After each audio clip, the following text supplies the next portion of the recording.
El polvo del camino se pegaba a la piel empapada de sudor de Elena mientras el sol de abril golpeaba implacable sobre su cabeza descubierta.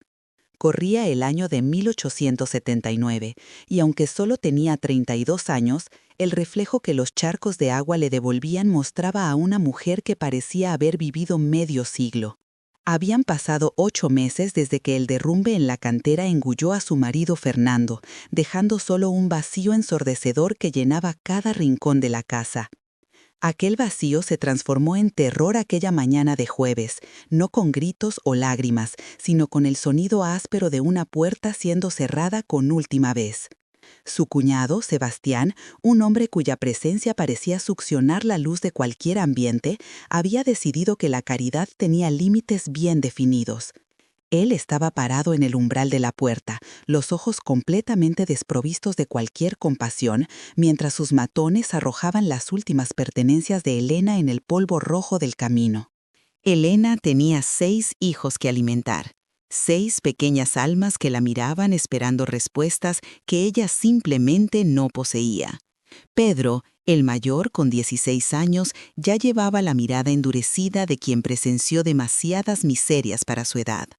Él sostenía el bulto de telas con las pocas ollas de hierro que quedaban. Después venían los del medio, una escalera de rostros asustados y demacrados. Y finalmente, en sus brazos, la pequeña Rosa de apenas 10 meses. Rosa ya no lloraba, solo tosía. Un sonido húmedo y constante que perforaba el corazón de Elena como un puñal afilado, recordándole a cada segundo que el tiempo se estaba acabando y que la enfermedad no negociaba plazos. La voz de Sebastián aún resonaba en sus oídos como una sentencia de muerte. «La caridad es cosa de ricos, Elena, y yo no puedo darme ese lujo», había dicho con una frialdad que congelaba hasta el aire cálido de la tarde. La pequeña finca que Fernando había cultivado con sus propias manos callosas, aquella tierra que representaba todo el patrimonio de la familia, ahora pertenecía al hombre que ni siquiera había aparecido en el velatorio de su propio hermano. Los hombres de Sebastián ejecutaron la orden en silencio absoluto, desviando los ojos de Elena mientras apilaban toda su vida en un montón insignificante al lado de la cerca de madera podrida.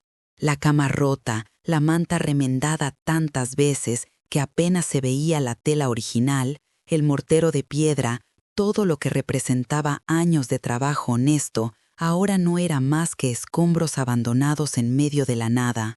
Elena apretó a Rosa contra su pecho, sintiendo el calor febril de la niña quemando a través de la tela fina del vestido, y le dio la orden a Pedro con una voz que intentaba esconder la desesperación. «Vamos a caminar». No había espacio para lágrimas. Llorar era un privilegio reservado para aquellos que aún tenían un techo sobre su cabeza. Comenzaron a caminar sin destino cierto, siguiendo el sendero polvoriento que se alejaba del pueblo. Una procesión silenciosa de la miseria humana. El sol de la tarde quemaba la piel expuesta, y los pies descalzos de los niños más pequeños ya mostraban ampollas reventadas sangrando. Los buitres sobrevolaban en círculos perezosos allá en lo alto, pacientes como siempre, sabiendo que la desgracia humana siempre deja sobras para los carroñeros. Ya hacía 3 días que estaban en el camino. Durmieron la primera noche a la intemperie, amontonados unos sobre otros, intentando compartir el calor corporal contra el frío cortante de la madrugada en la zona árida, dividiendo el último puñado de harina de yuca que Elena había logrado guardar en el fondo de la bolsa rota. El hambre ahora era un dolor constante y afilado, un calambre permanente retorciendo el estómago de cada uno de ellos. Pedro intentaba cazar vizcachas y lagartos, pero sus manos, aunque ágiles, estaban demasiado débiles por la desnutrición. Elena sabía con absoluta certeza que no sobrevivirían una noche más expuestos de esa manera, especialmente Rosa, cuya respiración se volvía cada vez más débil y superficial, interrumpida solo por la tos violenta que sacudía su cuerpecito frágil. Fue entonces cuando Pedro se acordó de la historia que había oído de los arrieros, aquellas leyendas susurradas alrededor de las hogueras para asustar a los viajeros desprevenidos. Hablaban de un lugar justo al final del camino viejo, donde la tierra seca se transformaba en lodo podrido y agua estancada. El antiguo caserón comercial del manglar, una construcción que, según decían, había sido erigida en tiempos de abundancia cuando el oro fluía de los lavaderos de oro y que ahora se pudría abandonado, devorado por la humedad implacable y el olvido completo. Nadie se acercaba a aquel lugar maldito. La gente del pueblo juraba que el caserón estaba embrujado, que el dinero robado había contaminado el suelo y que las almas de los comerciantes deshonestos aún contaban monedas de oro en la oscuridad eterna. Elena escuchó la descripción detallada de Pedro sobre el lugar maldito. Un techo sobre sus cabezas, 4 paredes firmes, la maldición no importaba en absoluto. Los fantasmas y espíritus vengativos no podían ser peores que el hambre desgarradora. Los espectros no podían causar más daño a su hija que la fiebre alta que ya la devoraba por dentro. «Llévame hasta allí», ordenó con la voz ronca por la sed que la atormentaba hacía días. Caminaron por 4 horas más bajo el sol abrasador, dejando atrás la tierra agrietada y reseca para entrar en un mundo completamente diferente, hecho de lodo espeso hasta los tobillos y vegetación sofocante que bloqueaba la luz. El aire cambió drásticamente, se volvió denso y pegajoso, olía a putrefacción orgánica, a agua estancada llena de mosquitos y a algo más indefinible. Algo que tenía olor a metal oxidado y a tiempo detenido. ¿Vieron la construcción espeluznante al anochecer? Una silueta negra y amenazadora recortada contra el cielo anaranjado del atardecer. El caserón era mucho más grande de lo que Elena había imaginado en las historias. Una estructura imponente de 2 pisos hecha de maderas nobles, ahora completamente combadas y cubiertas por una capa gruesa de musgo verde oscuro. Se sostenía sobre pilares gruesos de madera dura que se hundían profundamente en el agua negra y fétida del manglar. Las ventanas eran agujeros vacíos y oscuros como órbitas de calavera.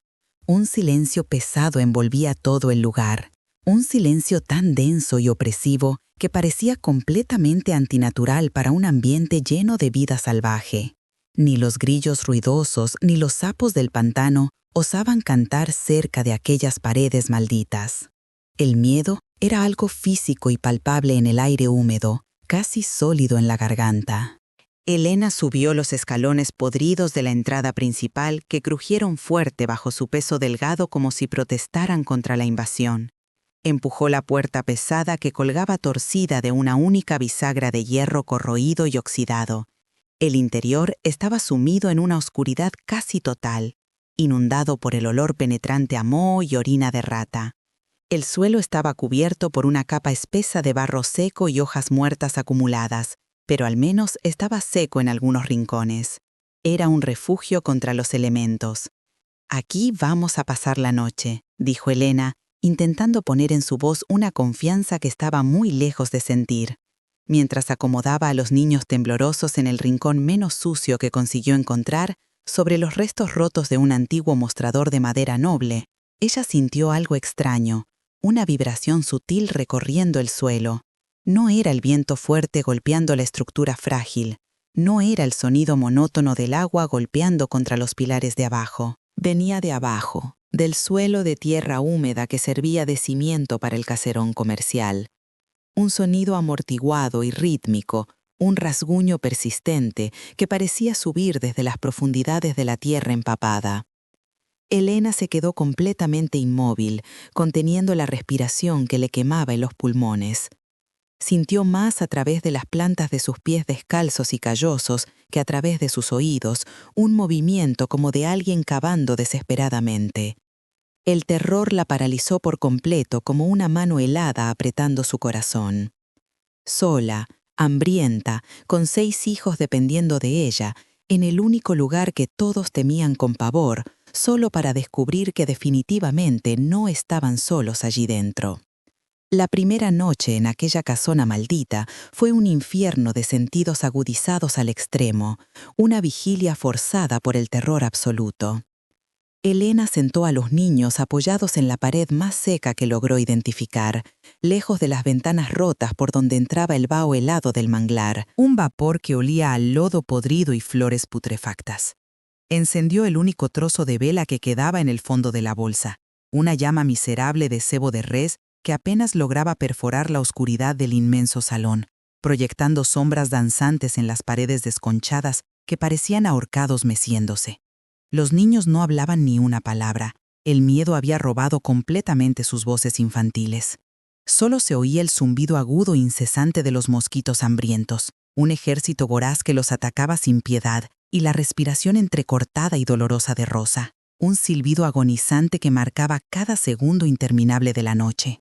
El sonido volvió con fuerza redoblada. Justo cuando la vela comenzó a ahogarse en su propia cera derretida, el golpe sordo y pesado resonó de nuevo, viniendo de debajo de ellos. Esta vez, Pedro se puso de pie de un solo movimiento, agarrando el trozo oxidado de tubo de hierro que había encontrado abandonado en el camino. Tenía 16 años cumplidos, pero en aquella oscuridad sofocante, con el pelo pegado a la frente por el sudor frío del pánico, parecía un hombrecito intentando desesperadamente sostener un mundo que se desmoronaba. «¿Quién está ahí abajo?», gritó Pedro, su voz quebrándose en la humedad pesada del aire. La única respuesta fue el eco vacío de su propia pregunta rebotando en las vigas podridas del techo alto. Elena puso una mano temblorosa en el hombro tenso de su hijo. «Quédate quieto, hijo mío, no malgastes energía inútilmente». Pero el silencio pesado que siguió fue infinitamente peor que cualquier ruido. Era un silencio lleno de expectativa, como si la cosa enterrada bajo el suelo los estuviera escuchando atentamente, evaluando cada movimiento de ellos. Elena agudizó la audición al máximo. No era un animal cualquiera cavando. Ella lo supo con una certeza absoluta que le heló la sangre en las venas. Los caimanes del manglar, las nutrias o los armadillos se movían de forma errática y ruidosa, con gruñidos y chapoteos. Esto era completamente diferente. Era un arañazo largo y metódico, seguido de un golpe sordo y pesado. Pausa calculada, y entonces volvía a empezar. Arañar, golpear, como un esfuerzo desesperado e incansable, un trabajo lento y paciente que venía ocurriendo desde mucho antes de que ellos llegaran allí. El terror se materializó como una presencia física dentro del salón abandonado. Se sentó junto a ellos, respiró pesado en sus nucas sudadas. Elena abrazó a sus hijos menores con fuerza, sintiendo los cuerpecitos delgados temblar violentamente, no de frío, sino de un miedo primordial e instintivo. Ella misma sentía sus dientes castañetear descontroladamente. ¿Qué había hecho de tan terrible? ¿Había traído a sus hijos inocentes a morir en este agujero olvidado por Dios? La leyenda de la casona maldita volvió con fuerza total a su mente atormentada.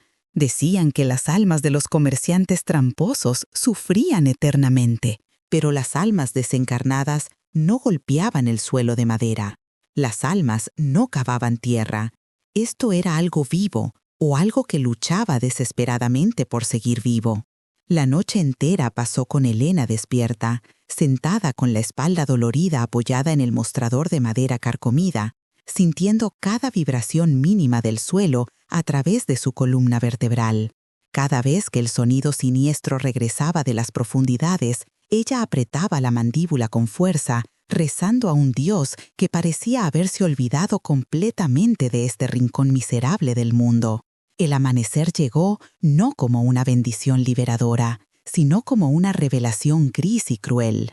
La luz tenue y grisácea que se filtró por las ventanas rotas solo sirvió para mostrar la verdadera extensión de la miseria del refugio. Barro seco agrietado cubriéndolo todo, telarañas gruesas como mortajas colgando del techo, y los rostros pálidos y hundidos de sus hijos que habían dormitado por puro agotamiento físico.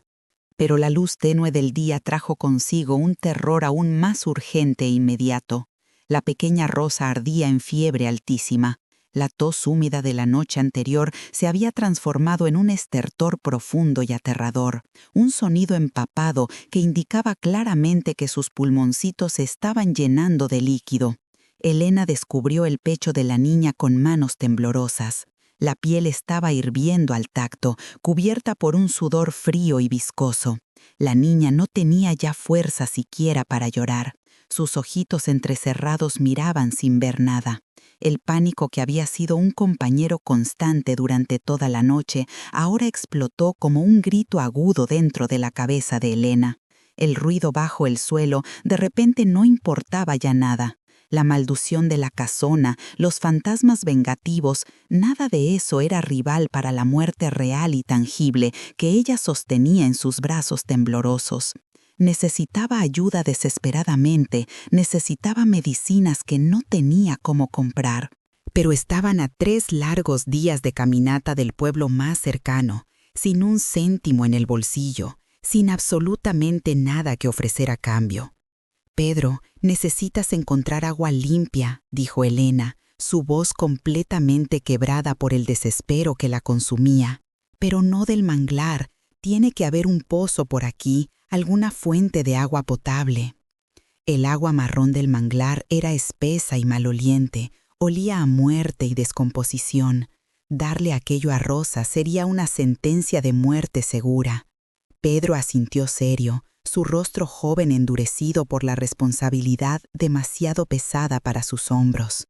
Cogió el único cubo de lata abollado que tenían y salió de la casona, mirando con profunda desconfianza el suelo antes de pisar el porche podrido. Elena se quedó sola con los otros niños asustados, acunando a Rosa mecánicamente, taradeando bajito una vieja nana que se le atragantaba en su garganta reseca por la sed. Fue mientras buscaba desesperadamente un lugar más limpio para acostar a la niña enferma, o quizás solo un rincón seco donde pudiera llorar en paz, lejos de los ojos asustados de los niños, que Elena comenzó a explorar el resto de la casona aterradora.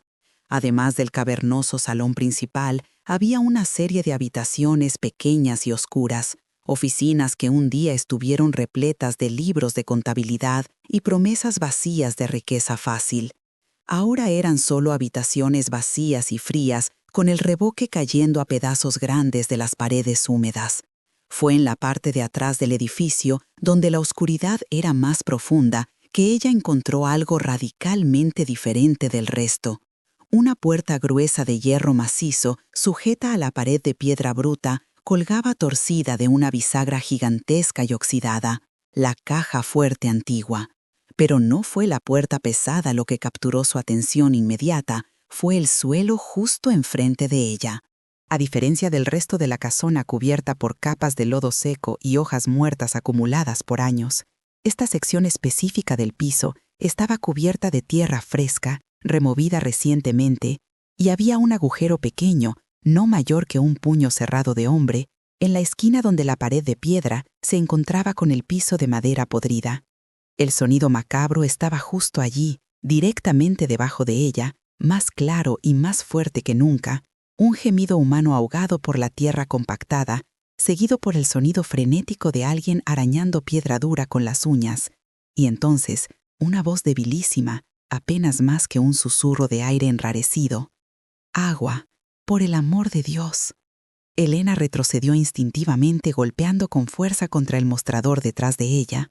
El susurro había sido tan débil como el último aliento de un moribundo, pero tan nítido y claro como el filo de una navaja afilada. Agua. Era una voz humana de verdad. Su mente, que se había preparado la noche entera para enfrentar espectros y almas en pena del más allá, entró en colapso ante una realidad infinitamente más aterradora que cualquier fantasma. Allí abajo, enterrado vivo, había una persona de carne y hueso. El terror de lo sobrenatural se evaporó instantáneamente, reemplazado por el horror absoluto de la crueldad humana llevada al extremo. Elena se arrodilló en el suelo duro sin importarle el barro seco ni los trozos de vidrio esparcidos, y pegó la oreja contra las tablas frías. El rasguño volvió más frenético y desesperado, y entonces el gemido débil. «¡Pedro!», gritó Elena, su voz rasgando el silencio opresivo del manglar, un grito de pánico puro que resonó en el agua estancada. «¡Pedro, vuelve aquí ahora!». Pedro regresó corriendo desesperado, derramando más de la mitad del agua sucia que había logrado sacar de un viejo charco de lluvia, pensando que su madre había sido atacada por una serpiente venenosa o que la fiebre de Rosa la había hecho delirar completamente. «Mamá, ¿qué pasó?», preguntó jadeando. La encontró de rodillas en el suelo, blanca como cera de vela, señalando el suelo de madera junto a la caja fuerte de hierro. «Hay alguien vivo ahí abajo, vivo y enterrado. Escuché su voz». Pedro la miró con pura incredulidad estampada en el rostro, pero entonces él también lo sintió, claramente. La vibración sorda subiendo por el suelo, el golpe rítmico y pesado. Era el sonido que los había aterrorizado toda la noche. El fantasma de la casona no era un espíritu desencarnado, era un prisionero real. Sin dudar ni un segundo, Pedro usó el trozo oxidado de tubería como potente palanca. Elena se unió a él inmediatamente, ambos cavando frenéticamente con las manos desnudas y ensangrentadas, arrancando la tierra dura y compactada y las astillas afiladas de madera podrida alrededor del pequeño agujero. El trabajo era desesperado y frenético, impulsado por una mezcla explosiva de terror y una esperanza extraña y desesperada. Cada vez que golpeaban la madera con fuerza, un gemido débil y agudo respondía desde las profundidades, guiando sus esfuerzos. El olor nauseabundo que emanaba del agujero se intensificó dramáticamente, un vapor sofocante de enfermedad crónica, orina vieja acumulada y carne humana pudriéndose lentamente que casi los hizo retroceder asqueados. Finalmente lograron arrancar una de las tablas gruesas del suelo. Se partió por la mitad con un chasquido seco y fuerte, abriendo un agujero negro y profundo. La oscuridad allí abajo era absoluta y sofocante, más densa e impenetrable que la de la noche anterior. «La vela», susurró Elena con urgencia. Pedro corrió a buscar el trozo de vela y lo encendió con manos temblorosas descontroladamente. Elena tomó la débil llama, la protegió cuidadosamente con la mano ahuecada y la bajó lentamente hacia el agujero oscuro.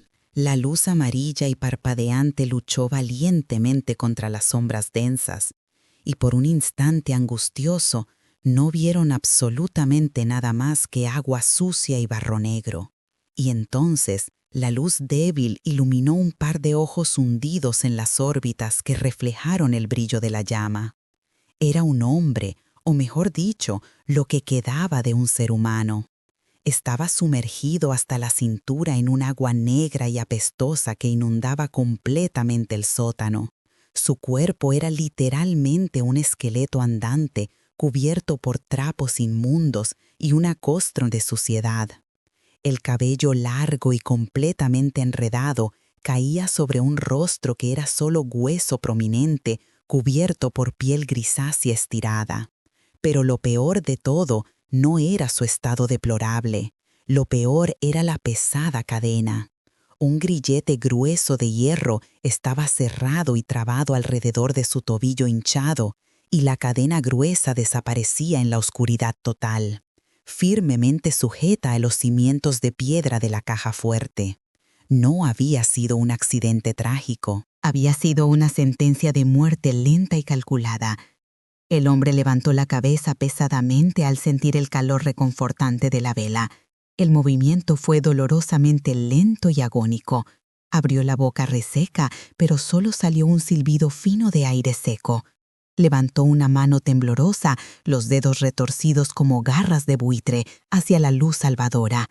No pedía ser liberado de las cadenas, pedía solo lo que había susurrado con desesperación: agua limpia. Era un gesto que trascendía completamente la locura, una necesidad biológica básica que lo había mantenido agonizando vivo en aquel infierno. Elena sintió el vómito subir quemando por su garganta. Este era el terrible secreto de la casona maldita. Esta era la maldición real de la que la gente hablaba con pavor. ¿Cuánto tiempo llevaba allí pudriéndose vivo? Semanas interminables, meses torturantes. A juzgar por el crecimiento salvaje del cabello y la barba y la atrofia completa de sus miembros, Elena supo, con un horror que le congeló el alma, que este hombre llevaba años enteros atrapado allí, años sobreviviendo comiendo ratas crudas y bebiendo el agua podrida del manglar que se filtraba, respirando el aire completamente viciado de su propia tumba viva. Estaba golpeando el suelo de madera, no por días o semanas, sino por años seguidos, con la esperanza cada vez más débil de que alguien finalmente escuchara su desesperación. Elena miró por encima de su hombro dolorido hacia el rincón oscuro donde Rosa tosía débilmente. Su fiebre altísima, una llama que competía con la vela, la consumía por dentro. Se encontraba atrapada de forma cruel entre dos muertes inevitables, la de su hija bebé, inminente y natural, y la de este hombre desconocido, lenta y fabricada por la crueldad humana sin límites. Había venido corriendo a esta casona maldita, huyendo de un monstruo, la indiferencia helada de Sebastián, solo para encontrar la evidencia viva de un crimen que desafiaba toda imaginación. ¿Qué hacer ahora en esta situación imposible? ¿Ignorarlo cobardemente y huir con sus hijos, o ayudar a este despojo humano y arriesgarse a lo que sea que lo haya puesto allí abajo?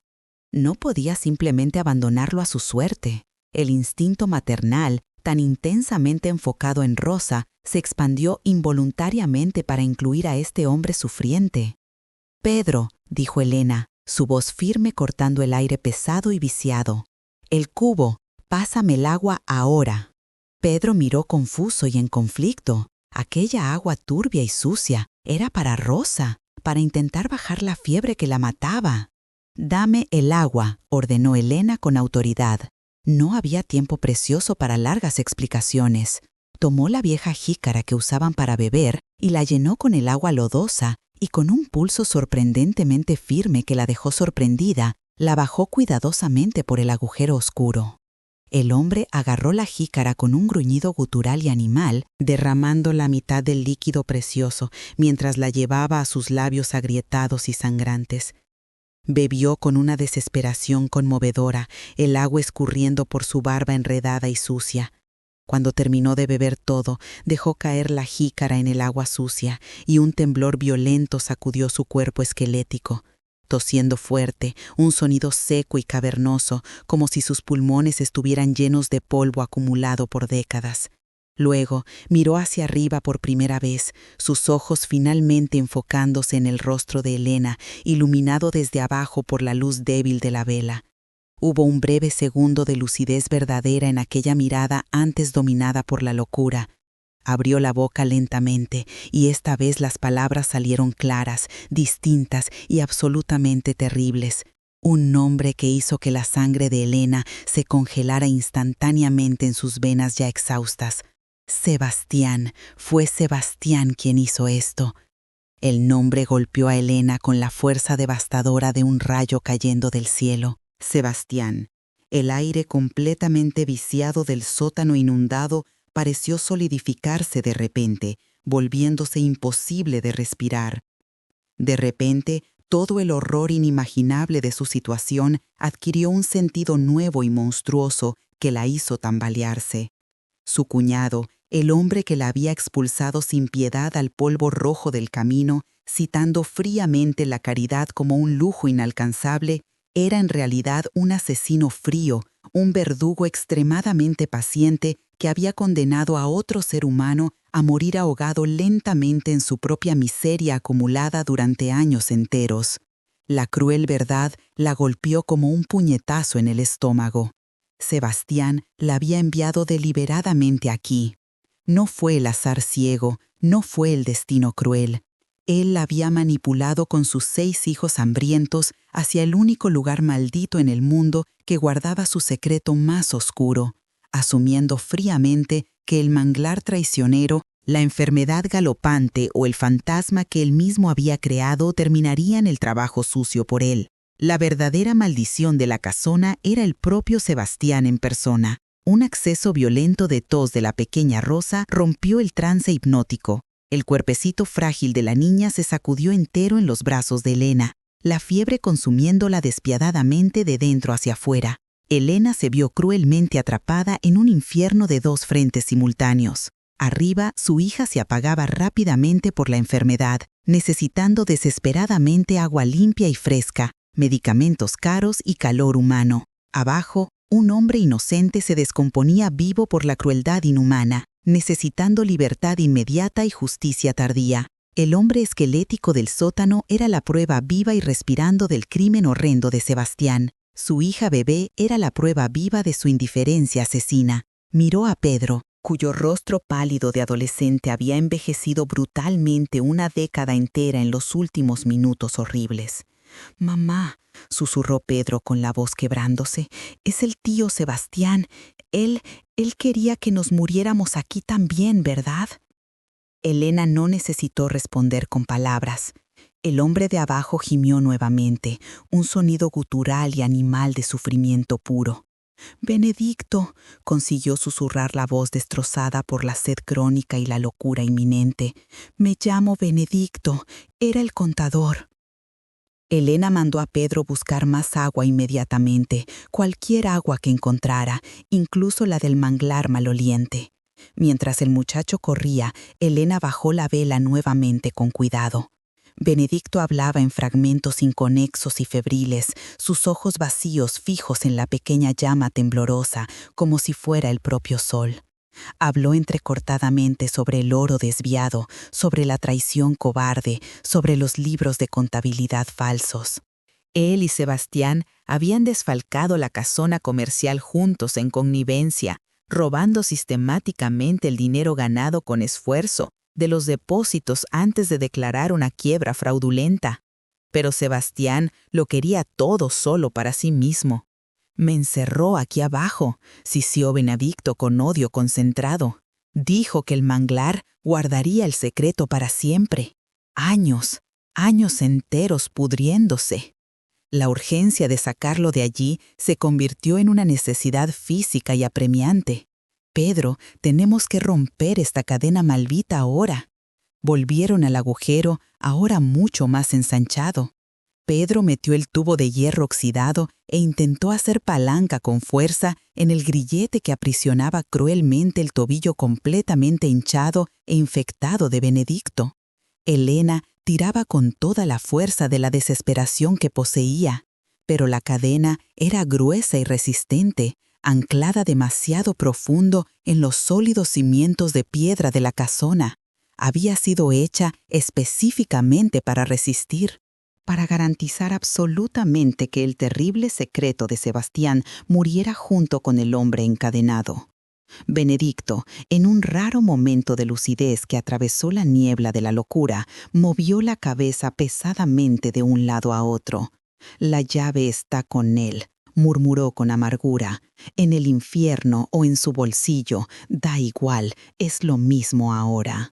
Elena comprendió con dolorosa claridad que no podían liberarlo físicamente de las cadenas, y tampoco podía salvar a Rosa quedándose allí parada perdiendo tiempo precioso. El tiempo se agotaba rápidamente para ambos, madre e hija, prisionero y bebé. Necesitaba tomar una decisión que literalmente partía su alma por la mitad. Pero entonces vio con claridad la única salida posible, un camino estrecho y extremadamente peligroso que podría salvarlos a todos o condenarlos definitivamente a la muerte. Tenía que exponer a Sebastián públicamente. Necesitaba que el mundo exterior supiera exactamente lo que había enterrado bajo la casona maldita. Miró a su hijo mayor, el hambre marcando profundamente sus huesos salientes, pero la determinación ardiendo brillante en sus ojos hundidos. «Pedro», dijo Elena, su voz firme como roca sólida, «vas a tener que correr mucho, vas a tener que volver al pueblo solo». El terror absoluto atravesó el rostro flaco de Pedro. «No, mamá, no te voy a dejar aquí sola con todo esto y con él viniendo detrás». Sabía perfectamente bien lo que aquello significaba en la práctica. 3 días enteros de caminata forzada, débil por el hambre constante, a través de terreno completamente hostil y peligroso. Y si Sebastián descubriera de alguna forma, si lo interceptara en medio del camino, no dudaría ni un segundo en silenciar permanentemente a un muchacho. «Rosa va a morir si no vas», dijo Elena, la verdad cruda y desnuda como una herida abierta sangrando. «Este hombre va a morir aquí abajo y Sebastián va a ganar todo. Nosotros vamos a morir aquí exactamente como él planeó desde el inicio. Sacó la bolsa vieja y rasgada y retiró la última galleta de maíz, dura como cuero de suela. Lleva esto y la jícara. No vayas por el camino principal donde puedan verte. Sigue la orilla del manglar, busca al juez de paz, al doctor Álvaro, cuéntale absolutamente todo a él. Pedro apretó la mandíbula con fuerza, tragando el miedo que amenazaba con paralizarlo, y asintió firme. Abrazó a su madre con toda la fuerza que le quedaba en sus brazos flacos por unos segundos preciosos, y, sin virar una sola vez hacia atrás, desapareció corriendo entre los manglares grises de la madrugada que empezaba a aclarar. Elena se quedó completamente sola con 5 niños pequeños aterrorizados, una hija bebé muriendo en sus brazos y un hombre encadenado bajo el suelo de madera que representaba su única y terrible evidencia del crimen. La casona abandonada y maldita, que había sido inicialmente un refugio aterrador contra los elementos, se transformó en algo infinitamente peor ahora, una trampa mortal. Una fortaleza frágil que necesitaba defender con uñas y dientes. Su tarea ahora no era solo sobrevivir unas horas más, era mantener a Benedicto vivo a toda costa. Él era la testigo viva. Sin él respirando, era solo la palabra sin valor de una viuda loca y miserable contra un hombre poderoso y respetado. Pasó el resto de aquel día interminable en una bruma febril y exhausta, dividiendo su escasa atención entre sus 2 pacientes críticos. Rasgó completamente las tiras de su propia falda, la única pieza de tela mínimamente limpia que aún poseía. Con un trapo mojado en el agua turbia del manglar, limpiaba cuidadosamente el sudor ardiente y pegajoso de la frente quemante de Rosa, rezando intensamente para que el frescor temporal bajara la fiebre mortal. Con otro pedazo de tela sucia, intentaba limpiar el rostro mugriento y los brazos esqueléticos de Benedicto, bajando con dificultad por el agujero oscuro, intentando remover al menos parte de la gruesa costra de suciedad acumulada y enfermedad que lo cubría entero. El hedor nauseabundo era absolutamente insoportable, pero ella contenía la respiración con fuerza y continuaba el trabajo. Preparó el último restito de harina de yuca que había guardado, mezclando con el agua sucia hasta formar una papilla aguada y sin sabor. La mitad la dio a sus hijos hambrientos, que bebieron ávidamente como si fuera un banquete. La otra mitad la bajó con extremo cuidado en la jícara vieja para Benedicto allí abajo. Él bebió como un animal salvaje y hambriento, con gruñidos bajos y guturales, derramando una parte considerable sobre su pecho hundido y cubierto de heridas. Era una comunión grotesca y perturbadora. La viuda miserable y el prisionero olvidado, compartiendo la miseria absoluta mientras esperaban ansiosamente, uno por la justicia atrasada y la otra por la muerte o la salvación. La tarde se arrastró interminablemente, el aire pesado del manglar se volviendo espeso y anaranjado con el atardecer. Rosa apenas podía respirar ahora, cada inspiración un esfuerzo heroico. Y Benedicto había caído en un silencio delirante y preocupante. Elena se sentó exhausta junto al agujero negro, el tubo y tubo de hierro oxidado de Pedro descansando pesado en su regazo. Escuchaba atentamente cada sonido de la naturaleza a su alrededor, cada movimiento brusco en el agua estancada, cada graznido agudo de un ave la hacía sobresaltarse asustada. Esperaba ansiosamente a Mateo, esperaba desesperadamente al juez de paz.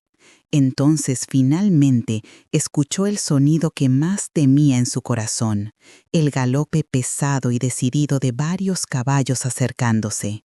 Era demasiado pronto para hacer algo bueno. Pedro no podría haber vuelto tan rápidamente, ni siquiera si hubiera volado como un ave. El pánico le cerró la garganta seca como un puño de hierro. Sabía exactamente quién era, incluso antes de verlos. Se levantó tambaleándose. Agarró a Rosa firmemente con un brazo tembloroso y empuñó el tubo de hierro con el otro.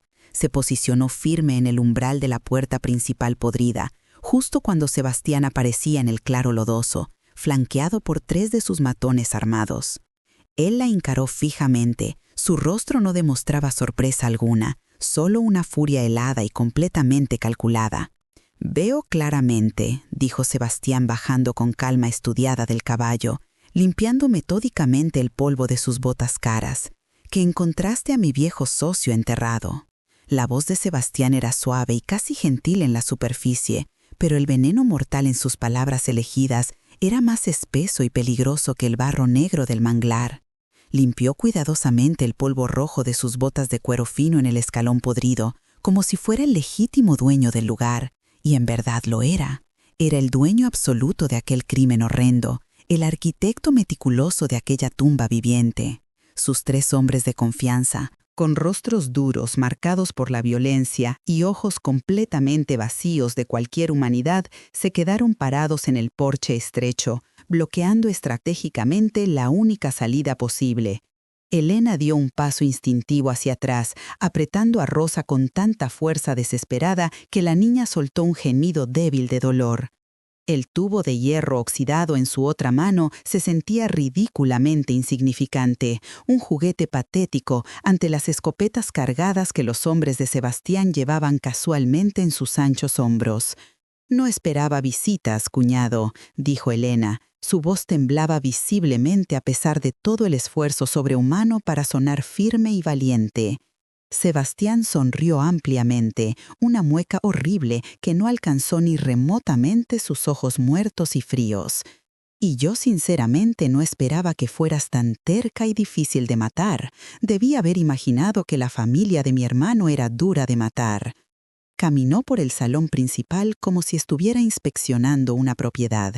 Su mirada penetrante, pasando fríamente de los hijos de Elena acorralados y aterrorizados en el rincón más oscuro, a la fiebre obvia y mortal de Rosa, y finalmente al agujero irregular en el piso de madera, el epicentro de todo.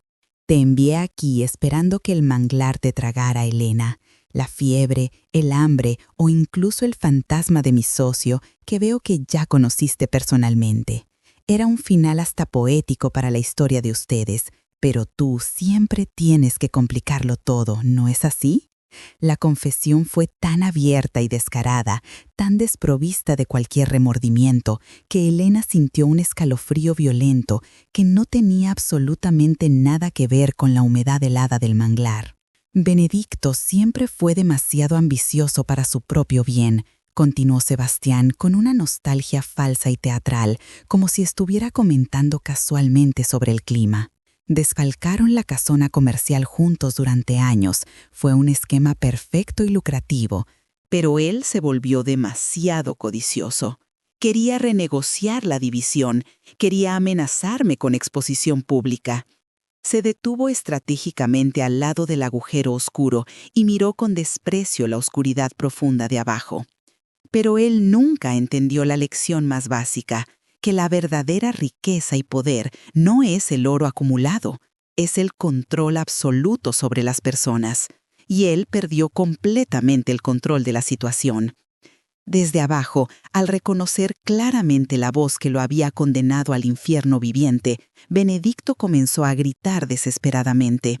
No eran palabras articuladas, era un aullido animal de furia pura y locura acumulada, el sonido perturbador de un alma que ya estaba muerta, intentando volver al cuerpo destrozado mientras golpeaba sus cadenas pesadas contra la piedra con toda la fuerza restante.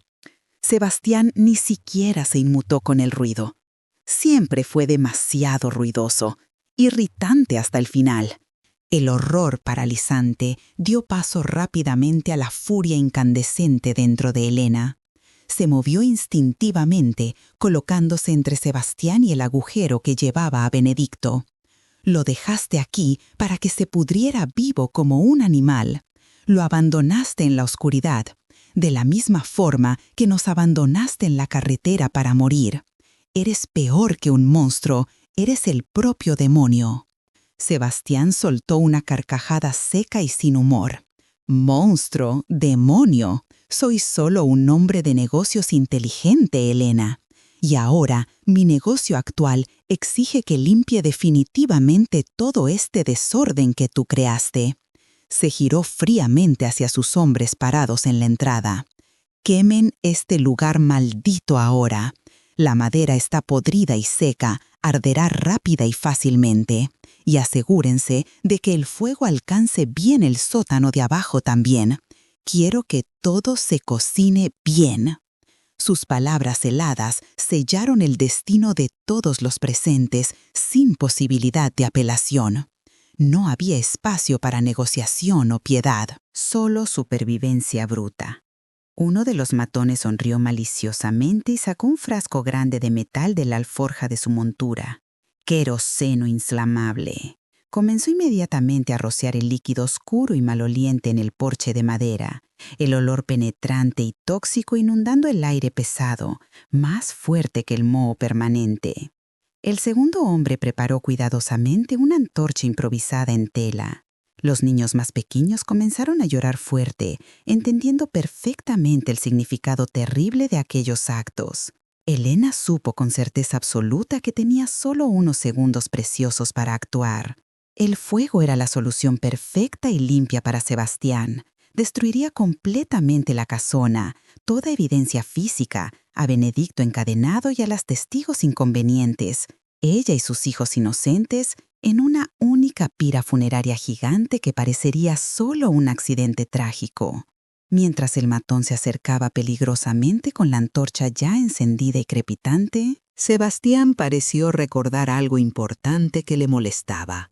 El ruido irritante que venía de abajo estaba perturbando su control perfecto de la situación. El grito rabioso de Benedicto era una afrenta inaceptable a su autoridad absoluta. «Esperen un momento», ordenó al hombre de la antorcha. Descolgó la escopeta cara de su propio hombro y caminó determinado hacia Elena. Su intención era cristalina y aterradora. No iba a esperar pacientemente a que el fuego hiciera el trabajo lento. Iba a vaciar su arma directamente en el agujero oscuro, garantizando personalmente que Benedicto, su único socio en el crimen, que conocía todos los detalles, estuviera definitivamente muerto antes de que las llamas danzantes lo alcanzaran. Ese fantasma ruidoso necesita volver al infierno de donde nunca debería haber salido, murmuró Sebastián fríamente, apuntando el largo cañón de la escopeta directamente a la oscuridad profunda bajo los pies descalzos de Elena. El metal pulido brilló siniestro a la luz anaranjada de la antorcha que se acercaba inexorable, pero Elena, que ya había perdido irreparablemente su hogar, su amado esposo y casi a su hija bebé, encontró una última reserva insospechada de coraje y fuerza.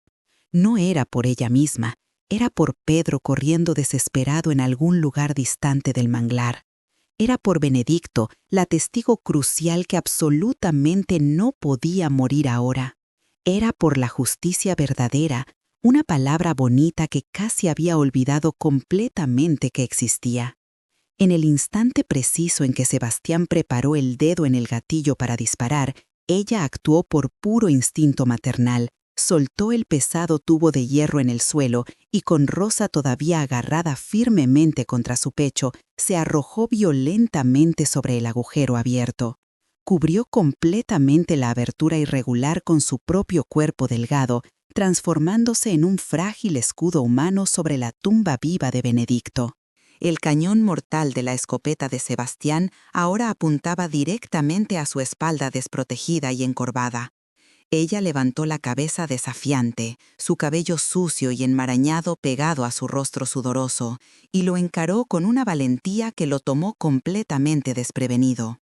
«¡No!», gritó Elena, su voz potente rasgando el aire pesado y viciado. «Si vas a matarlo, tendrás que matarnos a todos primero. Tendrás que dispararme por la espalda, miserable cobarde». El mundo entero pareció congelarse en ese instante. El hombre que sostenía la antorcha encendida quedó paralizado en su sitio. Las niñas aterrorizadas dejaron de llorar, sofocadas por el asombro de la valentía imposible de su madre. Sebastián la encaró fijamente, su rostro retorciéndose en una furia incontrolable que superaba con creces la incredulidad inicial. Esperaba lágrimas abundantes, súplicas desesperadas, la humillación completa de una viuda aterrorizada implorando por la vida. Jamás esperó este desafío abierto. No esperaba un sacrificio voluntario tan dramático. Su dedo tembló visiblemente en el gatillo sensible.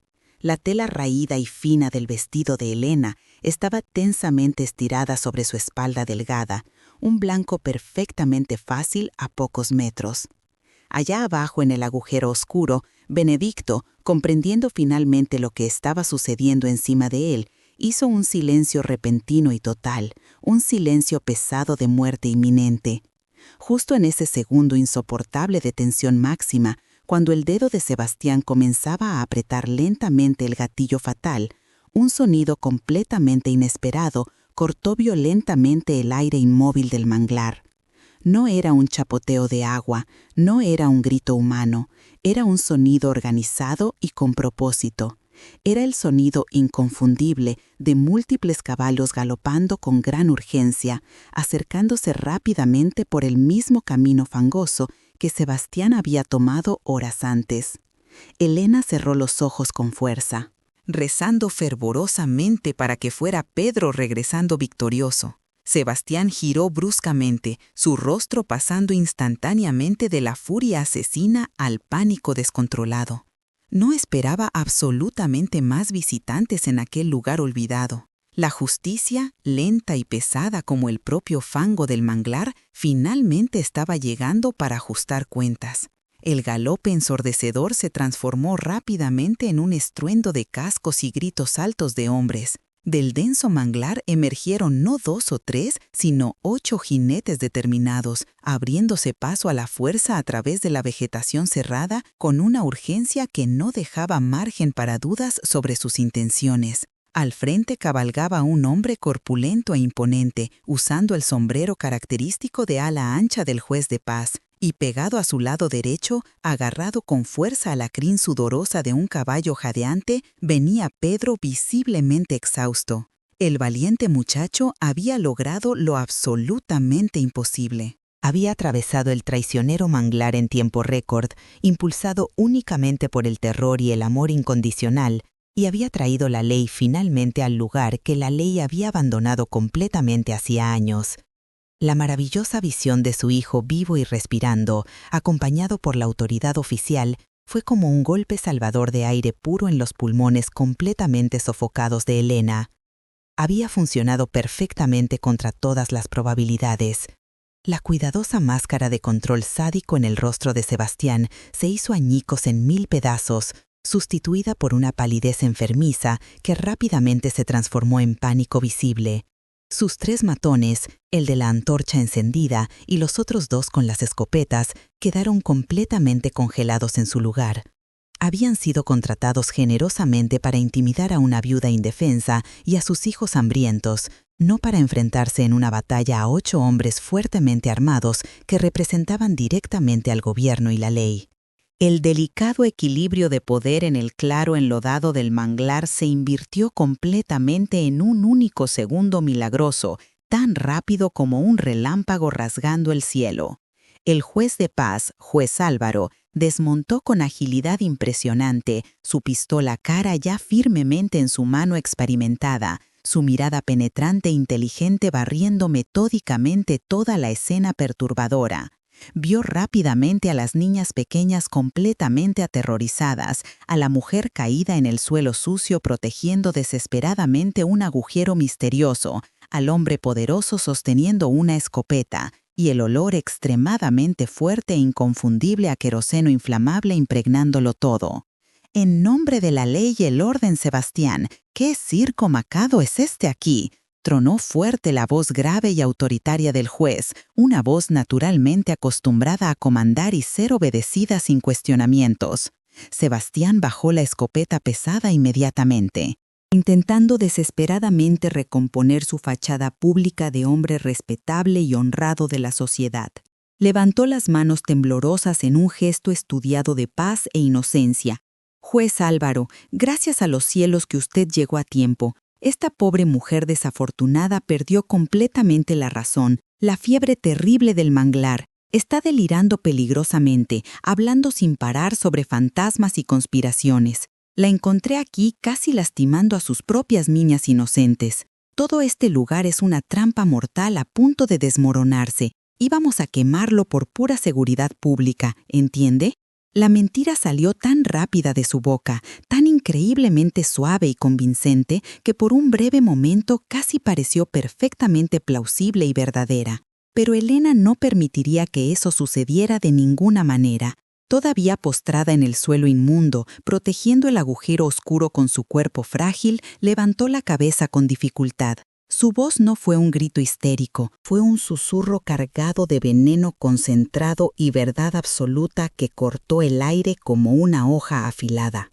«Miente descaradamente», siseó Elena con odio. «Miente tan naturalmente como respira el aire. Este hombre es un asesino cruel y calculador. No hay ningún fantasma rondando.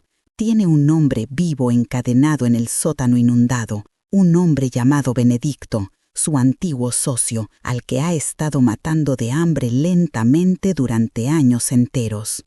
La acusación monstruosa fue tan absurda e increíble, tan completamente fuera de cualquier normalidad, que el juez Álvaro quedó parado e inmóvil, su mirada grave yendo rápidamente del poderoso y rico Sebastián, dueño reconocido de la mitad productiva del valle, a la viuda miserable y sucia que apestaba a enfermedad y manglar podrido.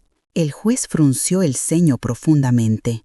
Era la palabra sin valor de un hacendado adinerado y respetado contra la acusación desesperada de una mendiga. Era un escenario dolorosamente demasiado familiar. Elena. «Esta es una acusación extremadamente grave y sin fundamento», comenzó el juez escéptico, pero no pudo terminar la frase. Allá abajo del suelo de madera, al escuchar claramente las voces nuevas y diferentes, alimentando una esperanza desesperada de finalmente tener una audiencia justa, Benedicto usó sus últimas fuerzas que le quedaban. Comenzó a golpear rítmicamente su pesada cadena de hierro contra la dura pared de piedra de los cimientos. Clank, clank, clank. Un sonido metálico alto e inconfundible, rítmico y desesperado. Un sonido que definitivamente no podía confundirse con un fantasma imaginario o con la casa vieja acomodándose. El fantasma real de la casona maldita estaba pidiendo desesperadamente la palabra, exigiendo ser oído. El rostro de Sebastián cambió instantáneamente al color exacto de la ceniza fría. «Es solo la estructura vieja acomodándose, madera podrida crujiendo», gritó él, su voz subiendo una octava entera, completamente teñida de pánico, mal disimulado. «A punto de desmoronarse sobre nuestras cabezas». Pero el juez Álvaro ya no lo miraba con ningún rastro de confianza. Miraba fijamente el agujero irregular en el piso, con un horror creciente y genuino estampado en su rostro. Hizo una señal firme a 3 de sus hombres. «Traigan las linternas potentes ahora, derriben este piso completamente». Los matones de Sebastián no hicieron un solo movimiento para intentar impedir la acción. El miedo profundo a la ley y sus consecuencias era infinitamente más fuerte que cualquier lealtad comprada con dinero sucio. Elena se alejó arrastrando el cuerpo, arrastrándose hacia donde Rosa estaba acostada, mientras los hombres del juez usaban hachas afiladas y palancas gruesas de hierro para reventar violentamente las tablas podridas restantes del suelo. El agujero se ensanchó dramáticamente, revelando por completo la oscuridad absoluta y sofocante de abajo. Bajaron cuidadosamente 3 linternas de aceite, y la luz anaranjada y fuerte finalmente iluminó de una vez el infierno personal y particular de Benedicto. Los hombres experimentados soltaron exclamaciones altas de horror y asco. El juez Álvaro se acercó y se asomó al borde, y retrocedió violentamente, su rostro poniéndose visiblemente pálido. Vio con sus propios ojos al hombre bestia encadenado como animal, el agua fétida y oscura hasta la cintura, huesos descarnados de ratas muertas flotando en la superficie, la absoluta deshumanidad completa de la escena. «Dios todopoderoso y misericordioso», murmuró el juez, quitándose respetuosamente el sombrero, no por respeto protocolario, sino por puro asombro y horror. Encaró a Sebastián directamente, pero ya no con duda alguna en la voz, sino con una repulsa total y visceral. «Sebastián, ¿qué abominación horrible cometiste aquí?» Sebastián supo instantáneamente que estaba irremediablemente perdido. El control absoluto que había mantenido cuidadosamente durante años enteros se hizo añicos. Sus ojos se movieron frenéticamente, buscando desesperado una salida imposible, una mentira final salvadora, pero simplemente no había ninguna que funcionara.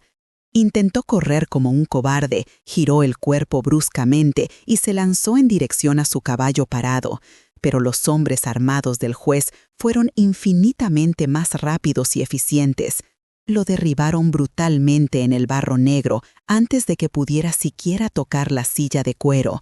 Luchó ferozmente como un animal salvaje acorralado, gritando maldiciones horribles, pero lo subyugaron con facilidad, atándole las manos con fuerza a la espalda con una cuerda gruesa y áspera. La máscara social del respetable hacendado adinerado había caído completamente, revelando finalmente el monstruo cruel que siempre existió por debajo. Los 3 matones de Sebastián, sus cómplices directos en el crimen, se rindieron instantáneamente sin esbozar ninguna resistencia. Arrojaron el frasco de queroseno y la antorcha encendida al suelo mojado, levantando las manos en alto, sus rostros súbitamente marcados por el terror genuino de ser considerados cómplices activos de una atrocidad tan horrible e imperdonable.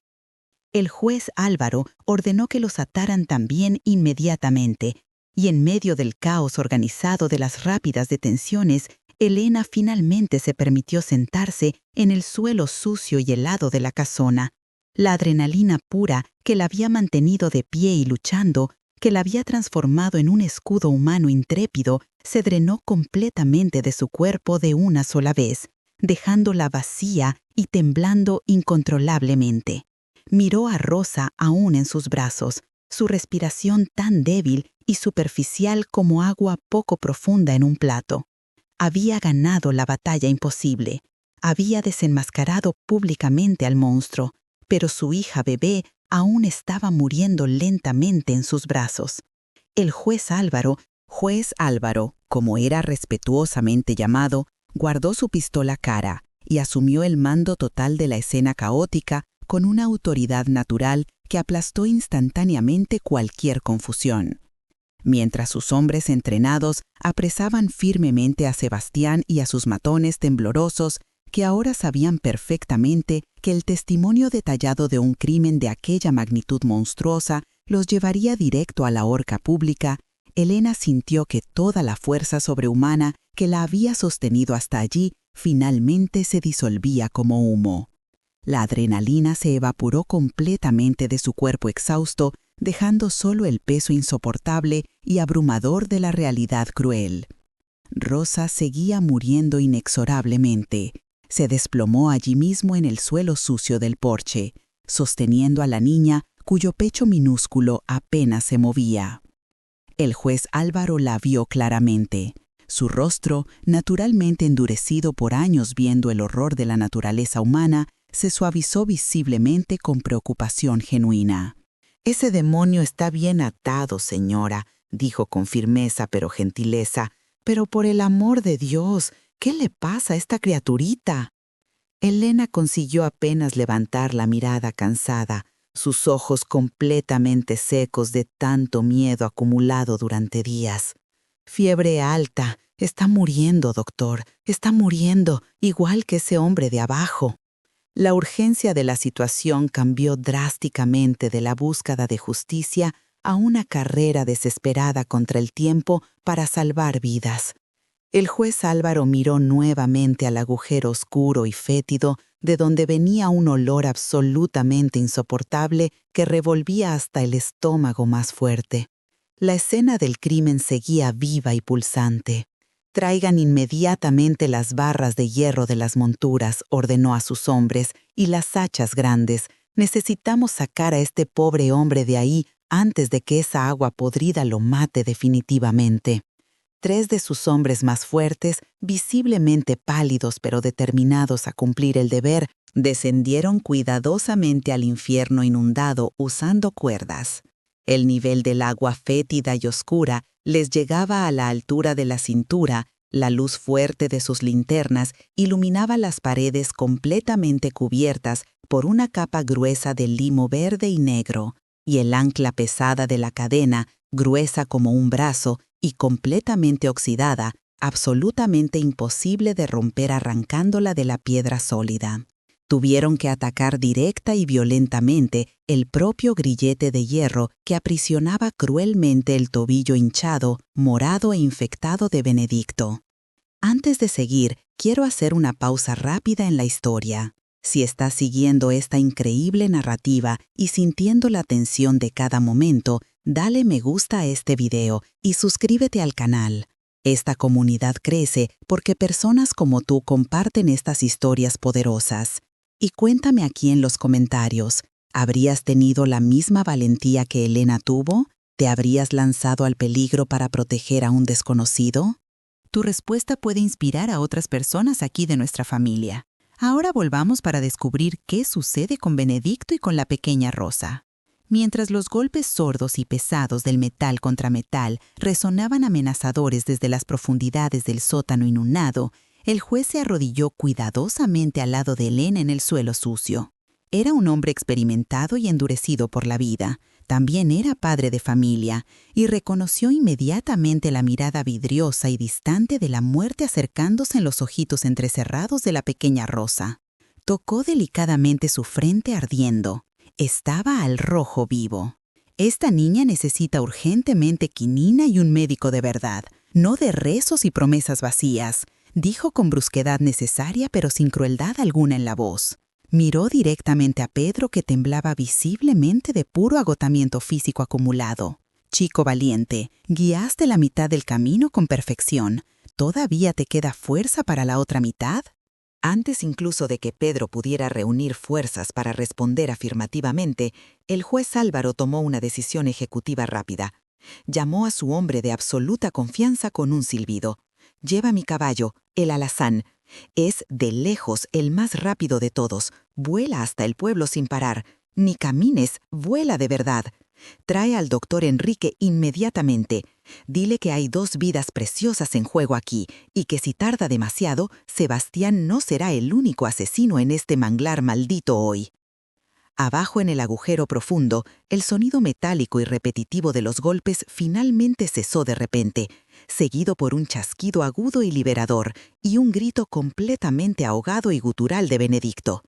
«¡Está libre finalmente!», gritó victorioso uno de los hombres mojados de abajo, su voz haciendo eco en las paredes húmedas. Comenzaron el trabajo extremadamente difícil de levantar el cuerpo completamente debilitado de Benedicto de aquella tumba líquida. No era tarea sencilla. El hombre estaba tan débil y desnutrido que parecía hecho solo de huesos frágiles cubiertos por una fina capa de piel estirada. Sus músculos se habían atrofiado completamente por la falta de uso durante años interminables encadenado. Cuando finalmente lo sacaron, colocándolo cuidadosamente tumbado en el suelo de la casona, la plena luz del día reveló toda la extensión del horror. Benedicto era una calavera viva y andante, los ojos hundidos profundamente en las órbitas, la piel manchada de heridas abiertas e infecciones, el cuerpo cubierto por una costra espesa de excrementos secos y barro endurecido. El hedor que emanaba de él era tan fuerte y penetrante que hizo retroceder a varios hombres experimentados cubriéndose la nariz y la boca. Pero estaba vivo, respirando con extrema dificultad. Sus ojos vacíos buscaron frenéticamente hasta encontrar a Elena entre la confusión. Tú me salvaste», consiguió susurrar Benedicto con la voz destruida, cada palabra un esfuerzo hercúleo. «Salvaste cuando nadie más vendría». Lágrimas sucias comenzaron a escurrir lentamente por los surcos profundos de su rostro esquelético. No eran lágrimas de tristeza acumulada, eran de un alivio tan profundo y abrumador que trascendía completamente las palabras humanas. Elena, Sosteniendo a una rosa febril, solo asintió silenciosa. No había palabras adecuadas para aquel momento surrealista. El juez Álvaro ordenó que trajeran agua limpia y fresca inmediatamente, mantas calientes, todo lo que pudieran encontrar en las caballerías. Mandó a 2 hombres cuidar de Benedicto con extrema delicadeza, limpiándolo con paños mojados, dándole pequeños sorbos de agua pura para no sobrecargar su sistema devastado. Sebastián, atado y arrodillado forzadamente en el barro oscuro a pocos metros, observaba todo en silencio absoluto. Su expresión había pasado de la furia descontrolada a algo mucho peor, un vacío completo. El vacío de un hombre que sabe con certeza absoluta que su mundo ha terminado definitivamente. Ya no había máscara que usar, ya no había mentiras que funcionaran. Su maldad había sido expuesta cruda a la luz impía del día. El juez se aproximó a él lentamente, mirándolo con un mixto complejo de repulsa y curiosidad mórbida. «¿Cuántos años, Sebastián?», preguntó fríamente. «¿Cuántos años mantuviste a este hombre inocente ahí abajo pudriéndose vivo?». Sebastián no respondió inicialmente, solo miró fijamente el suelo fangoso. Pero entonces, quizás dándose cuenta de que el silencio no cambiaría nada de su destino inevitable, murmuró bajo: «5 años completos. Quizás 6. Perdí la cuenta exacta hace tiempo». La confesión casual, dicha con una indiferencia aterradora, hizo retroceder horrorizados incluso a los hombres más endurecidos presentes. 6 años enteros. 6 años de tortura continua, de desesperación absoluta, de oscuridad, hambre y soledad. El juez Álvaro cerró los ojos por un momento, respirando hondo para controlar la rabia que amenazaba con explotar. «Pagarás por cada día, cada hora que este hombre sufrió», dijo con una voz baja pero cargada de promesa mortal. «Responderás ante Dios y ante los hombres». La tarde avanzaba rápidamente y con ella crecía la ansiedad desesperada. El doctor necesitaba llegar pronto. Rosa estaba cada vez más débil, su respiración tan superficial que Elena necesitaba acercar el oído a su boca minúscula para confirmar que aún respiraba. Pedro se quedó al lado de su madre, sosteniendo su mano libre con fuerza, ambos orando en silencio. Benedicto, ahora envuelto en mantas ásperas y recibiendo cuidados básicos, recuperaba lentamente fragmentos de lucidez.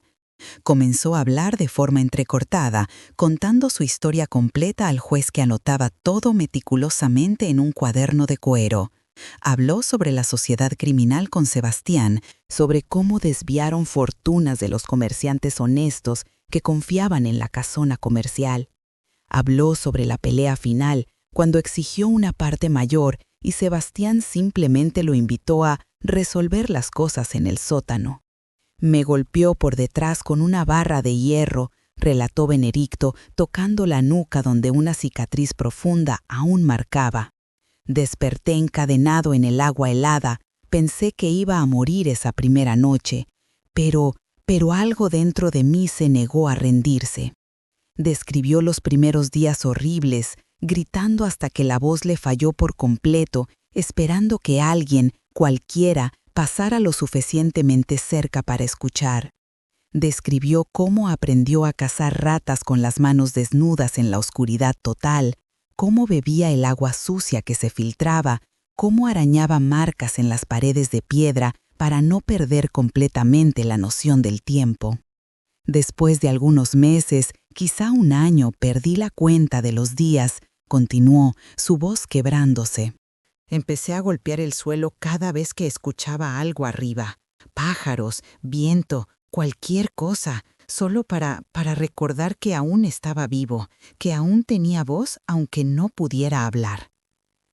El relato era tan perturbador, tan más allá de cualquier comprensión normal de sufrimiento humano, que un silencio pesado se apoderó de todos los presentes, incluso los matones presos de Sebastián, que ciertamente tenían sus propias historias sombrías, parecían impactados y pálidos.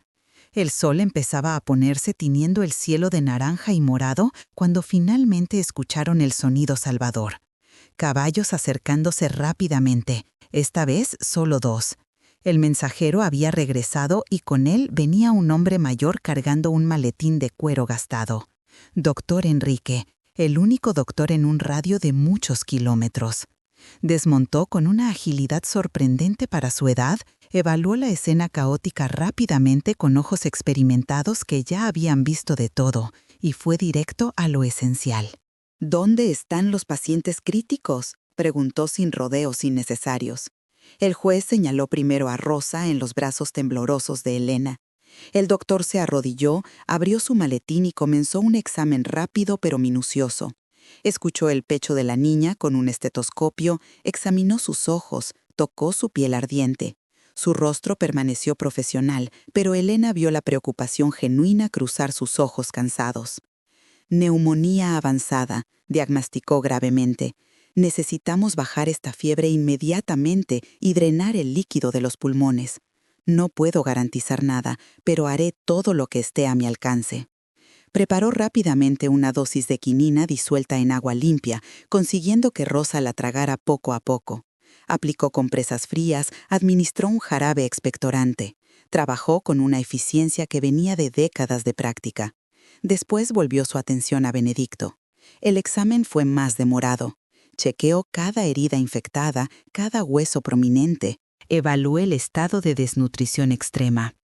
«Este hombre debería estar muerto», dijo finalmente al juez en voz baja, pero que Elena aún consiguió oír.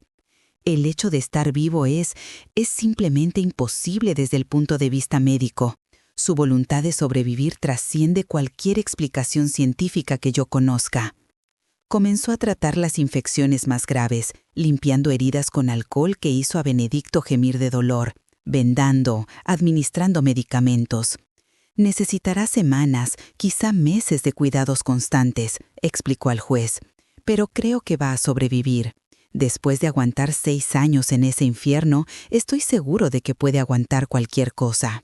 La noche cayó completamente sobre el manglar. El juez Álvaro no quiso arriesgarse a mover a los pacientes críticos en la oscuridad por los caminos traicioneros.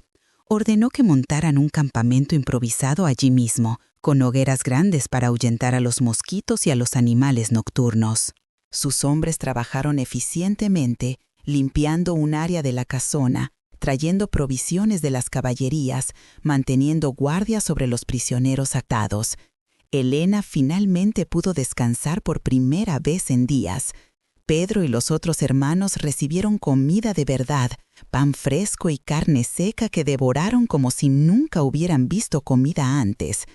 El doctor Enrique continuó monitoreando a Rosa durante toda la noche, aplicando nuevas dosis de medicamento a cada hora, cambiando las compresas.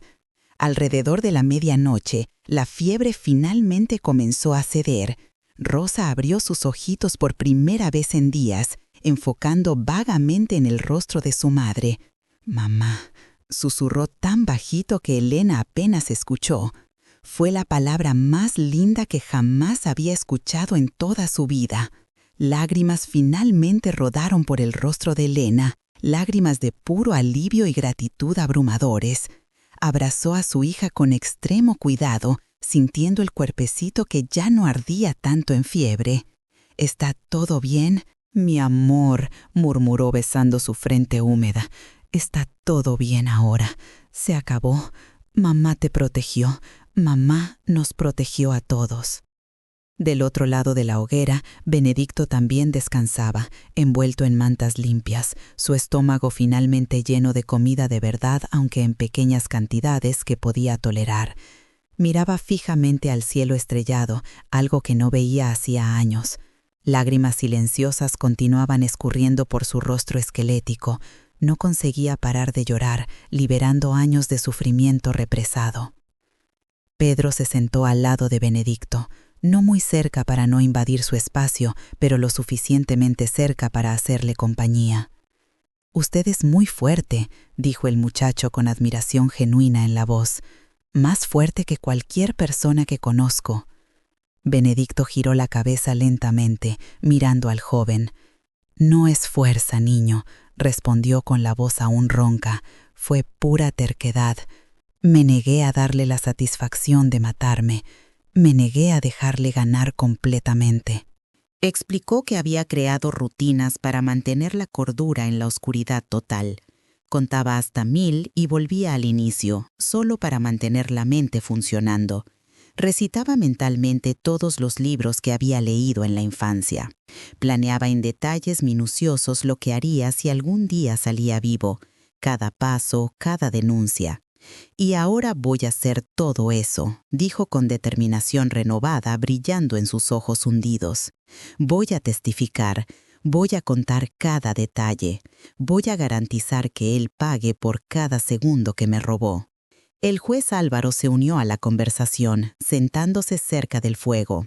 Su testimonio es crucial, señor Benedicto, confirmó, pero quiero que sepa que incluso sin usted, la prueba física es irrefutable.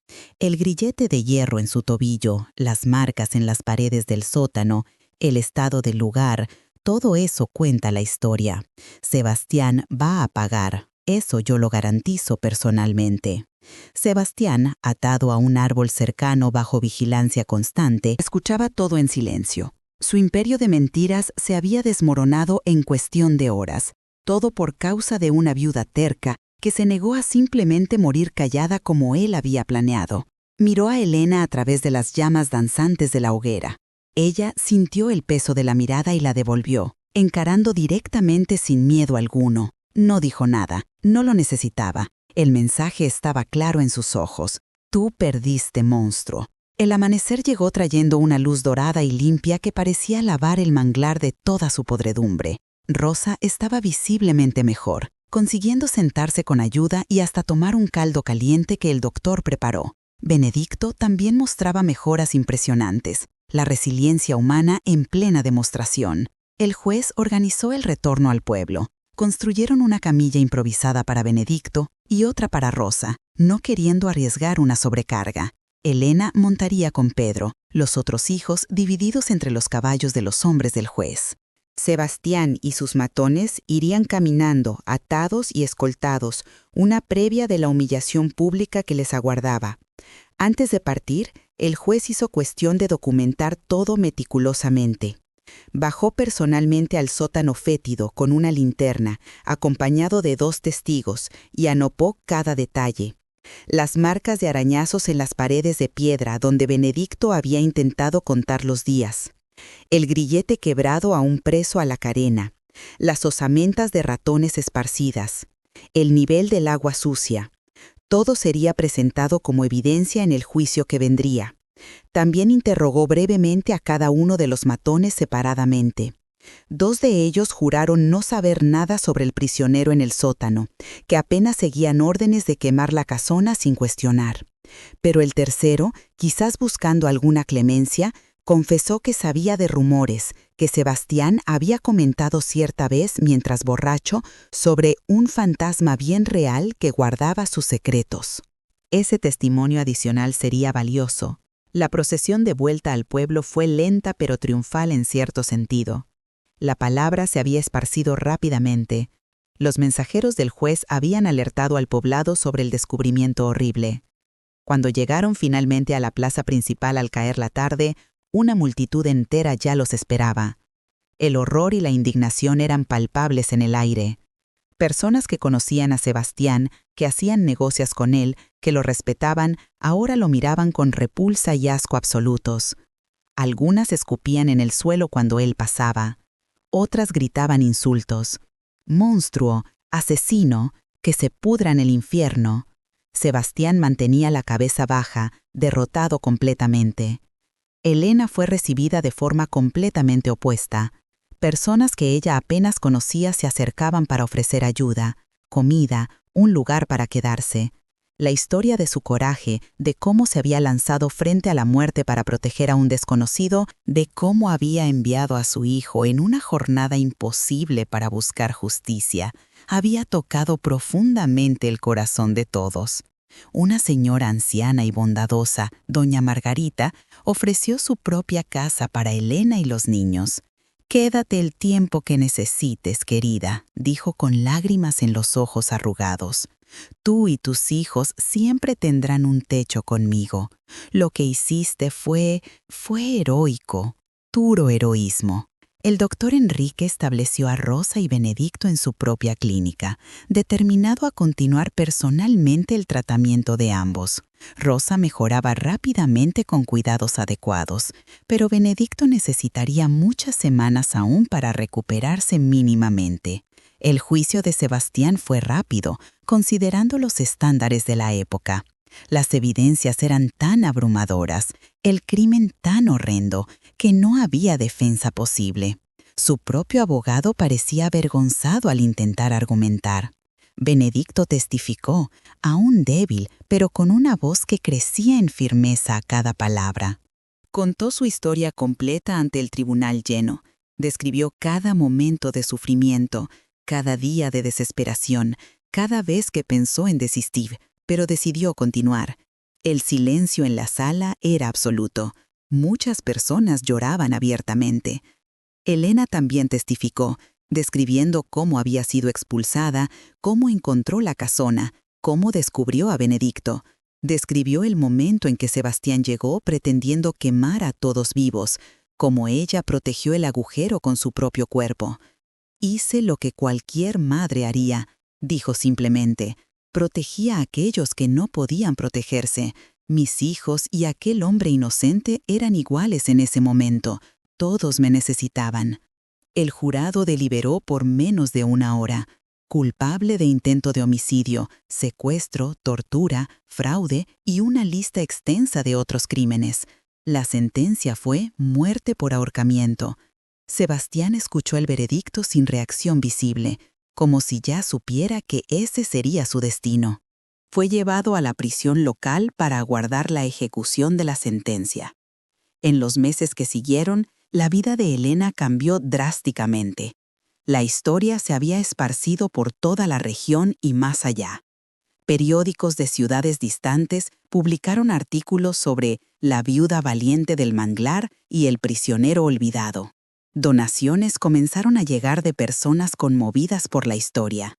Dinero suficiente para Elena comprar un pequeño pedazo de tierra y empezar de nuevo. La propiedad que Sebastián le había robado fue devuelta por orden judicial, junto con una generosa compensación por el sufrimiento causado. Benedicto también se recuperó lentamente. Ganó peso, sus heridas sanaron, su mente comenzó a procesar el inmenso trauma. Desarrolló una profunda amistad con Elena y sus hijos, especialmente con Pedro. «Me diste esperanza cuando no tenía ninguna», le dijo una vez a Elena mientras tomaban café en el porche de su casa nueva. «En la oscuridad, cuando estaba a punto de rendirme, algo me decía que alguien vendría. Y tú viniste. Tú y tus hijos fueron mi salvación literal». Elena sonrió, una sonrisa cansada pero genuina. «Y tú fuiste la nuestra, en cierto modo. Si no fuera por ti, por tu coraje de sobrevivir, nunca habríamos podido probar lo que Sebastián era realmente. Nos salvamos el uno al otro». Benedicto decidió usar el dinero recuperado del esquema fraudulento que el juez ordenó que fuera devuelto a las víctimas y a quienes ayudaron a exponer el crimen para ayudar a otras viudas y huérfanos en la región. Estableció un fondo de caridad, algo bueno naciendo de toda aquella maldad. Rosa creció sana y fuerte, sin recuerdos reales de aquellos días terribles, pero llevando la historia como parte de su identidad. Pedro se convirtió en un joven respetado, conocido por su coraje y lealtad. Frecuentemente contaba la historia a los más jóvenes del pueblo, siempre enfatizando la importancia de nunca rendirse, de luchar por lo correcto incluso cuando parece imposible. La casona del manglar fue finalmente demolida por orden del juez. Era un lugar de demasiado sufrimiento para seguir existiendo. Pero antes de ser destruido, se convirtió brevemente en un lugar de peregrinación. La gente venía de lejos para ver dónde había sido retenido Benedicto, para entender la magnitud del horror y de la supervivencia. Una pequeña cruz de madera fue erigida en el lugar, con una placa simple, en memoria del sufrimiento humano y de la resiliencia del espíritu, que nunca olvidemos. La ejecución de Sebastián ocurrió en una fría mañana de invierno. Elena fue invitada a asistir, pero declinó respetuosamente. «Ya he visto suficiente maldad para toda una vida», le explicó al juez. «No necesito ver más. Que Dios juzgue su alma ahora». Benedicto tampoco fue, por la misma razón. La justicia había sido hecha. El monstruo sería removido del mundo, pero ellos eligieron enfocarse en el futuro en lugar de aferrarse al pasado.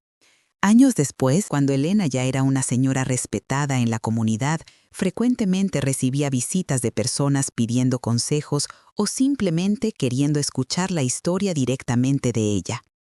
Ella siempre recibía con hospitalidad, contaba la historia con honestidad, pero sin dramatización excesiva. «Hice lo que tenía que hacerse», decía siempre. «Cualquiera en mi posición habría hecho lo mismo. No soy una heroína. Soy solo una madre que protegió a sus hijos y tuvo compasión por alguien que sufría. Esto debería ser lo normal, no excepcional». Pero para aquellos que escucharon la historia completa, que entendieron la valentía necesaria en aquel momento en la casona, cuando todo parecía perdido, Elena sí era una heroína. Era símbolo de que, incluso en las situaciones más desesperadas, la bondad humana y el coraje pueden prevalecer. Benedicto vivió muchos años más, siempre agradecido por cada día de libertad. Nunca se casó ni tuvo hijos propios, pero consideraba a la familia de Elena como la suya. Era tío honorario de los niños, presente en cada celebración, cada hito importante. En la vejez, su historia se convirtió en leyenda local. Maestros la usaban como ejemplo de resiliencia. Sacerdotes la citaban en sermones sobre fe y perseverancia. Y siempre, siempre, Elena era mencionada como la salvadora, la mujer que eligió compasión cuando la mayoría habría elegido solo su propia supervivencia. Cuando Elena finalmente falleció en edad avanzada, rodeada por hijos, nietos y bisnietos, todo el pueblo asistió al funeral. Benedicto, ya bastante anciano él mismo, se encargó de pronunciar el elogio fúnebre. Con voz temblorosa por la edad pero firme en convicción, contó una vez más la historia de la casona del manglar.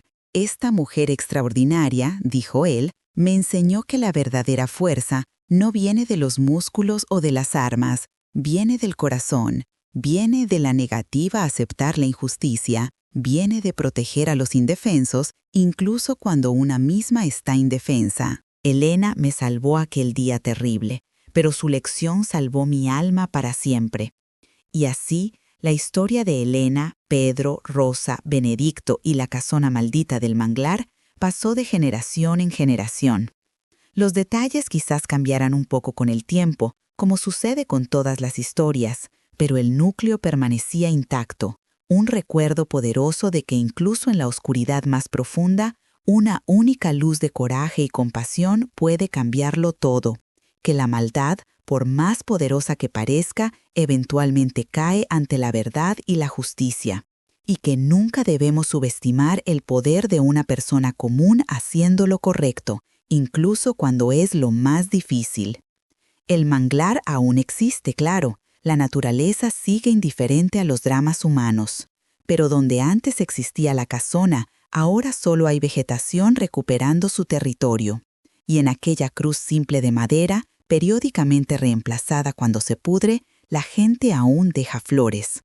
No por Sebastián o por los horrores que sucedieron allí. Es un signo como tributo a Elena, a Benedicto, a todos los que sufren injustamente y a todos los que tienen el coraje de luchar contra ello. Es un recordatorio silencioso pero poderoso de que nuestra humanidad es puesta a prueba no en los momentos fáciles, sino en los imposibles, y que en esos momentos la elección que hacemos define quiénes somos realmente. Llegamos al final de esta historia increíble y perturbadora que nos muestra cuánto el coraje y la compasión pueden cambiar destinos. Si esta narrativa te tocó de alguna forma, si sentiste cada momento de tensión y te emocionaste con la fuerza de Elena, por favor suscríbete al canal y activa la campanita para no perderte ninguna de las próximas historias que vamos a compartir aquí. Y quiero mucho saber de ti. ¿Qué te enseñó esta historia? ¿Ya pasaste por alguna situación donde tuviste que elegir entre tu propia seguridad y hacer lo correcto? Comparte aquí en los comentarios tu experiencia o tus reflexiones sobre esta narrativa poderosa. Esta comunidad crece y se fortalece cuando todos nosotros compartimos nuestras historias y aprendizajes unos con otros. Nunca sabes quién puede necesitar escuchar exactamente lo que tienes para decir hoy. Hasta el próximo video y recuerda siempre, el coraje no es la ausencia de miedo, es la decisión de actuar a pesar de él. Un fuerte abrazo y nos vemos pronto.